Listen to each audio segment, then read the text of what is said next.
Every time your paycheck hits your bank account, your brain does something entirely irrational. It temporarily shuts down the prefrontal cortex and shifts control to your amygdala. This is the exact same survival circuit our ancestors used to escape predators. Today, it just makes us buy things we do not actually want. Traditional financial advice tells you that you are wasting your paycheck because you lack discipline or because you buy too many lattes. But modern neuroeconomics reveals a much stranger truth. You are not wasting money because you are bad at math.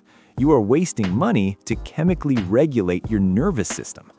When you feel out of control or socially threatened, your body seeks a quick hit of dopamine or oxytocin to feel safe. Your bank account is simply catching the crossfire of your biology. Once you understand the hidden psychological triggers causing this, you can completely rewrite your relationship with money. There are exactly 7 biological traps designed to drain your income, and the first one is likely sitting on your desk right now. Chapter 1: The False Autonomy Purchase. Psychologists have a specific term for what happens when we feel entirely trapped in our daily routines, and they call it an autonomy deficit. When your week is dictated by a rigid schedule or a demanding boss, your brain panics at the lack of freedom.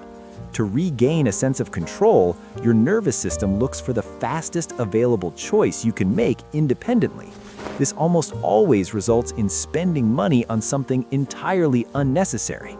You buy a slightly more expensive lunch or order a random gadget online, not because you actually need it, but because the act of swiping your card proves that you are still in charge of your own life. This false autonomy gives you a temporary illusion of freedom. The problem is that the feeling fades the moment the transaction is complete, leaving you exactly where you started, but with less capital. Recognizing this pattern is the first step to keeping your money. You can get that same hit of autonomy by taking a different route home or rearranging your workspace. But the next trap is much harder to spot because it disguises itself as self-improvement. Chapter 2: The Future Self Fantasy. We all have an idealized version of who we want to be. Maybe it is someone who runs 5 miles a day, reads complex philosophy, or cooks gourmet meals from scratch. When we feel anxious about the gap between who we are and who we wish to be, our brain looks for a shortcut to relieve that tension. We end up spending a massive chunk of our paycheck on the tools required for that imaginary lifestyle. We buy expensive running shoes, unread hardcover books, and premium kitchen equipment. Neuroeconomists call this the fantasy purchase. Instead of buying a physical product, you're actually buying the temporary emotional relief of feeling like you have already achieved that new identity. Your brain rewards you with a dopamine spike just for making the purchase, completely removing the motivation to actually do the hard work. You leave the gear untouched in a closet, while your bank balance drops. To stop funding a fictional version of yourself, you have to implement a strict waiting period. Yet, even if you master this delay, you still have to navigate the hidden biological cost of mere survival. Chapter 3: The Fatigue Surcharge. By the time Wednesday afternoon rolls around, your brain has made thousands of micro decisions. Every email response and every social interaction slowly drains the glucose levels in your prefrontal cortex. This creates a state known as decision fatigue. When your brain is exhausted, it aggressively seeks the path of least resistance to conserve energy. This is precisely when the fatigue surcharge kicks in. You order expensive takeout instead of cooking the groceries sitting in your fridge. You pay for premium convenience services because the thought of doing a basic chore feels physically impossible. You are literally paying a premium to outsource your own willpower. This behavior is not simply a matter of laziness, it is a biological protective mechanism. Your body perceives mental exhaustion as a threat and spends your resources to buy safety and rest. The only way to stop paying this surcharge is to automate your hardest choices when you are fully rested on the weekend. If you remove the need to make decisions on a Wednesday, you keep the cash. But soon you will have to deal with the most expensive instinct of all: Chapter 4. The Social Camouflage Tax.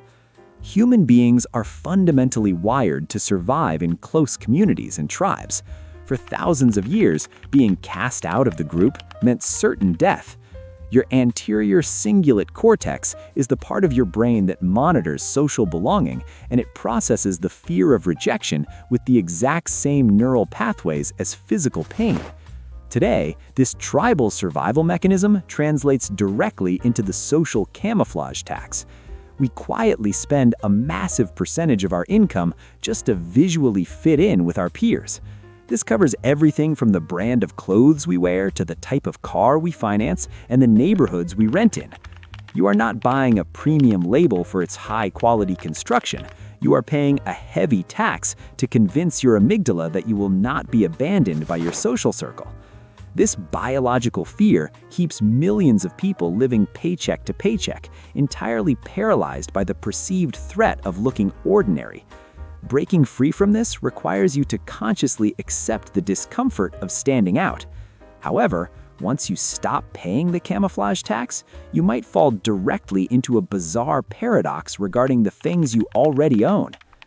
Chapter 5. The Identity Sunk Cost. Traditional economics assumes that if an investment is failing, a rational person will simply cut their losses and walk away. But human biology fundamentally rejects this logic. When we spend money on a hobby, a degree, or a project that doesn't work out, our brain registers that failure as a direct threat to our identity. To avoid the intense psychological pain of admitting we made a mistake, we double down. We keep pouring our paycheck into a side project that has zero traction, or we continue paying for a membership we actively hate just to prove to ourselves that our past decision was valid. This identity sunk cost is spending current resources strictly to protect your past ego. The longer you engage in this, the more your nervous system feels tied to the outcome, making it nearly impossible to let go. To stop this leak, you must separate your self-worth from your financial history. Making a terrible financial decision doesn't mean you are fundamentally a bad person. Letting go of past mistakes frees up your income for the future, but only if you avoid the trap of artificial scarcity. Chapter 6. The Scarcity Buffer. When you grow up in unpredictable environments or experience sudden financial stress, your body learns to associate money with pure survival. Even long after you've secured a reliable income, your nervous system might still operate in panic mode. This condition leads to the creation of the scarcity buffer. You end up buying cheap items in massive bulk, hoarding supplies, or overspending on extreme insurance policies because your brain expects a famine around every corner. You convince yourself that you are being frugal and highly prepared. In reality, you are tying up your liquid cash in stagnant inventory just to soothe a traumatized nervous system. This constant low-level anxiety prevents you from investing your money in places where it can actually grow. Wealth requires a baseline level of emotional safety and trust in the future. If you are continually hoarding out of fear, you guarantee that your paycheck will never build real momentum. Recognizing that you are safe right now is the key to unlocking true financial growth. Once you establish that internal safety, you must face the final invisible barrier. Chapter 7. The Friction Penalty. Every digital transaction today is designed to be completely frictionless. One-tap purchases and saved credit card profiles completely bypass your analytical centers of your brain. In the past, handing over physical cash required a moment of hesitation. You could physically feel the loss of your valuable resources. Now, the pain of paying has been completely engineered out of the modern system.